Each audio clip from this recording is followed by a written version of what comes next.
বন্ধুরা ডাউকিতে চলে এসেছি।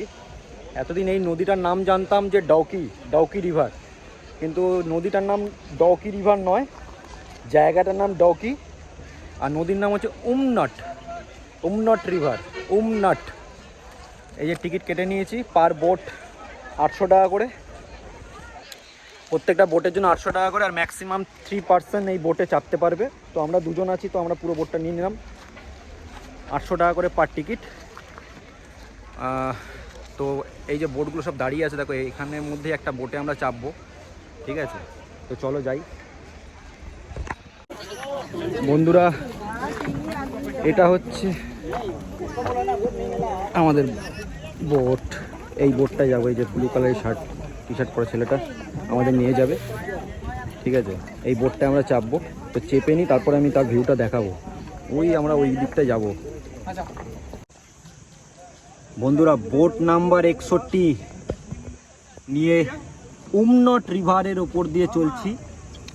ডাউকি রিভার নামেও পরিচিত এটা, কিন্তু লোকালি এটা উমনট রিভার, এই নদীটার নাম। এবং জলটা সত্যি এত পরিষ্কার কি বলবো।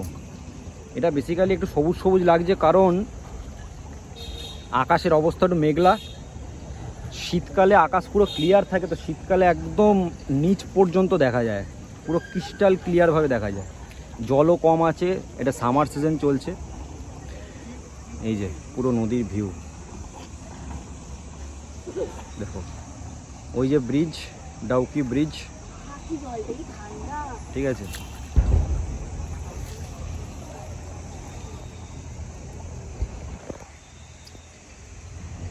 এই হচ্ছে সিচুয়েশন। জলটা সত্যি খুব ঠান্ডা, জলটা দেখেও মনে হচ্ছে ঝাঁপ মারি, নিচ দিয়ে ঘুরে আসে, এরকম মনে হচ্ছে। अच्छा बांग्लादेश बॉर्डर कहाँ है? पीछे में है बांग्लादेश बॉर्डर। বন্ধুরা এটা পিছনে এই সাইডে, এই যে জায়গাটা দেখাচ্ছি, এই নদীটার ওই পাড়টায় হচ্ছে বাংলাদেশ আছে, এটা ইন্ডিয়ার সাইডে আমরা ঘুরছি, ঠিক আছে? আচ্ছা हम लोग पत्थर के पास जाएंगे ना? হ্যাঁ, ওই যে পাথরের যে পাহাড়গুলো আছে না, আমরা একদম ওই দিকটা করে যাবো এখন, ঠিক আছে?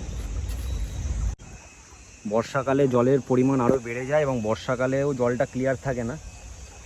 শীতকালে আসলে জলটা পুরো ক্রিস্টাল ক্লিয়ার পাওয়া যায়। এ দেখো মাছ ধরছে, मछली आ रहा है, मछली नहीं आ रहा है, नहीं है मछली। লোকাল সব মাছ ধরছে মেয়েরা। ও ওয়াও, সিনটা দেখো বন্ধুরা, জাস্ট সে মনে হচ্ছে মহেঞ্জোদারো সেই সিনেমাটা দেখেছিলাম না, ঋত্বিক রোশন মাঝখান দিয়ে বোটটা যাচ্ছে, পুরো একদম সেরকম ফিলিংস হচ্ছে, নিজেকে ওই রকম মনে হচ্ছে একটা সিচুয়েশনের মধ্যে আছি। ওপরে ব্রিজ, এই যে উপরে ব্রিজ দেখছো, এই দেখো একদম চলে এসেছি পাহাড়ের কোলে। ওয়াও দেখো জল পড়ছে, হ্যাঁ কত ক্রিস্টাল ক্লিয়ার দেখো জলের কালারটা দেখতে পাচ্ছ? দেখো শুধু বৃষ্টি হয়েছে বলে জলের কালারটা একটু এরকম, আর আকাশটা একটু মেঘলা মেঘলা বলে, তাহলে জলটা আরও তলা অবধি দেখা যায়। খুবই পরিষ্কার পরিচ্ছন্ন, একটা প্লাস্টিকের টুকরো পর্যন্ত দেখা যাচ্ছে না। দেখো অসাধারণ অসাধারণ। ওপরে পাহাড় বন্ধুরা, দেখো দেখো আরও সব আসছে টুরিস্টরা। প্রকৃতির কোলে একদম বলে না, যদি প্রকৃতি কেউ ভালোবাসে না, আমি বলবো বেস্ট অপশান। অনেক দার্জিলিং সিকিম তো আমরা প্রায় কমন হয়ে গেছে এখন বন্ধুরা। নর্থ ইস্ট ইন্ডিয়া কিন্তু অবশ্যই ঘুরতে আসা উচিত। এই দেখো দেখতে পাচ্ছ, এই যে আরও সব নৌকা আসছে পিছনে লাইন দিয়ে, এরাও সব টুরিস্ট। দেখো সব মেয়েরা কাজ করে এখানে। এই যে নদীতে চলতে এখন তো নদীর মধ্যে আমরা বোটিং করছি বন্ধু। আরেকটা জায়গা দেখাচ্ছি, ওই যে সাদা যে জায়গাটা দেখা যাচ্ছে না পাড়টা, এটাকে দুটো ক্যাম্প লাগানো আছে দেখতে পাচ্ছ। এই জায়গাটা ক্যাম্পিং হয়, ঠিক আছে? তো যারা নদীর ধারে ক্যাম্পিংও থাকতে চাও, তারা কিন্তু নদীর ধারে ক্যাম্পিং করেও থাকতে পারো। তো এখানে ওই মোটামুটি 1500-1600 টাকা করে সব ক্যাম্পিংয়ের জন্য চার্জ করে। আর একটা কথা সেটা হচ্ছে এখন বন্ধ আছে ক্যাম্পিং, কারণ এই সামার সিজন এবং বর্ষাকালে এই ক্যাম্পিং বন্ধ থাকে। কারণ হচ্ছে ক্যাম্পিং করতে গেলে একটা শুকনো ওয়েদারের দরকার হয়, ঠিক আছে, কারণ নদীর ধারে কখন জল বেড়ে যাবে, হ্যাঁ, ঝড় বৃষ্টির একটা সম্ভাবনা থাকে, তো যার জন্য ক্যাম্প উড়ে যাওয়া একটা ক্ষতিগ্রস্ত হওয়ার সম্ভাবনা থাকে। তো যার জন্য এখন ক্যাম্পিং কিন্তু বন্ধ থাকে এই সামার সিজনে। যারা ক্যাম্পিংয়ের মজা নিতে চাও শীতকালে আসবে, সেপ্টেম্বর নয়, অক্টোবর, নভেম্বর, ডিসেম্বর ওই টাইমে এলে কিন্তু এই পুরো জায়গাগুলোতে কিন্তু প্রচুর ক্যাম্পিং বসে। এই ক্যাম্পের মজাও তোমরা নিতে পারো, ঠিক আছে। তো যারা ক্যাম্প করতে চাও, তারা ক্যাম্পিংয়ের মজা নিতে চাও, হোটেল বা ইয়েতে না থাকতে চাও, মানে কী বলে ওটা, হোমস্টে, তো তারা ক্যাম্পিংয়ের মজা নিতে পারো। আচ্ছা বন্ধুরা, আমি জলটা স্পষ্ট দেখতে, তলায় পাথরগুলো দেখা যাচ্ছে, তোমাদের দেখাচ্ছি। হ্যাঁ, তলার যে পাথরগুলো আছে সেগুলো দেখাচ্ছি, দাঁড়াও। এই দেখো বন্ধুরা, তোমরা দেখতে পাচ্ছ তলার পাথরগুলো, দেখো কত কত ক্লিন, দেখো দেখতে পাচ্ছ, একদম ক্লিন ওয়াটার। দেখো কতটা ক্লিন জলটা, যত যাচ্ছি, ঠিক আছে, তত জল আরও ক্লিন হচ্ছে যত যাচ্ছি। দেখো জল কতটা ক্লিন, একদম তলার পাথরগুলো সব দেখা যাচ্ছে। আর আমি এই যে বোটে আমরা বসে আছি, আমাদের বোটেই দেখো, দেখতে পাচ্ছ জল কত ক্লিন। তো এই জন্য মানে সত্যি মেঘালয় এত পরিষ্কার পরিচ্ছন্ন বন্ধুরা, বলে মানে ভাষায় বোঝানো যাবে না। এবং এখানে আসলে মানে সত্যি মন খুব ভালো হয়ে যাবে। দেখো কতটা ক্লিন ওয়াটার, অসাধারণ ফিলিংস একটা, মানে এত ক্লিন জল। আমাদের এক আছে গঙ্গা নদী, ঠিক আছে, কলকাতায়, সেখানকার জল দেখি আর এখানে এসে জলটা দেখছি। বন্ধুরা এখান থেকে আবার টার্নিং পয়েন্ট, মানে রিটার্ন যেতে হবে, শেষ বোটিং এই জায়গা থেকে। এই দেখো এরকম স্রোত জল নামছে।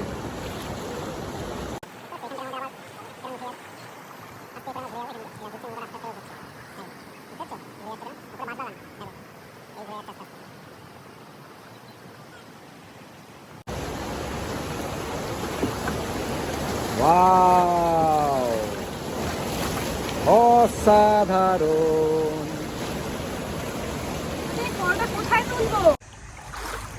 এই যে আমার পা, খুব মজা হচ্ছে। এই দেখো ক্যানিয়নের মধ্যে দিয়ে যাচ্ছি। হ্যাঁ, এই যে আমি একদম নৌকার মাথায় বসে আছি। ওহ, অসাধারণ ভিউ, অসাধারণ। এই দেখো এখান দিয়ে জল পড়ছে।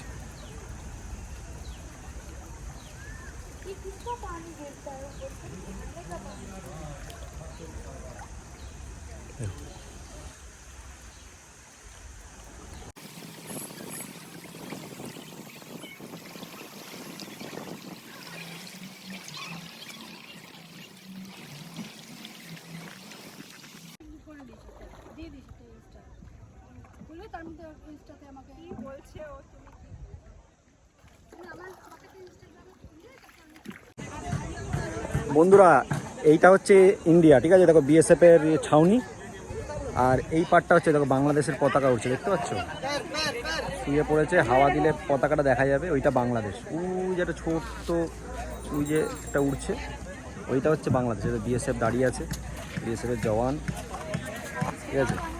এটা বাংলাদেশ আর ইন্ডিয়ার বর্ডার, ঠিক আছে।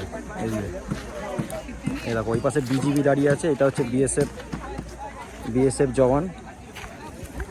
আর ওখানে ওই ছাতানি দাঁড়িয়ে আছে একজন বিজিবি, বর্ডার গার্ড, ঠিক আছে, বিজিবি বলে ওদেরকে, border guard of Bangladesh, BGB. ওই যে ছাতানি দাঁড়িয়ে আছে, দেখছি। এইটা ইন্ডিয়া, এইটা বাংলাদেশ। ওর ফটো তুলছে বলে আবার ছাতা দিয়ে ঢেকে নিচ্ছে মুখটা, লজ্জা পায়, যাই হোক। আর এটা হচ্ছে আমাদের বিএসএফ এর জওয়ান।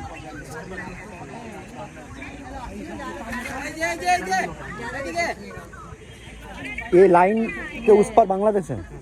এই যে লাইনটা দেখে, পাথরের এই যে লাইনটা, এই যে লাইনটা দেখতে পাচ্ছ, এই যে লাইন গেছে একটা, এইটা ইন্ডিয়া, এটা বাংলাদেশ, এইটা বাংলাদেশ। ওই যে ব্যাগটা রাখা আছে ওটা বাংলাদেশ, আর এই যে আমার পা, এটা হচ্ছে ইন্ডিয়া। ওই যে দোকানগুলো সব দেখতে পাচ্ছ, ওগুলো সব বাংলাদেশে আছে, ঠিক আছে। বর্ডার। বলছিলাম না বাংলাদেশ, ইন্ডিয়ার বাংলাদেশ। দেখো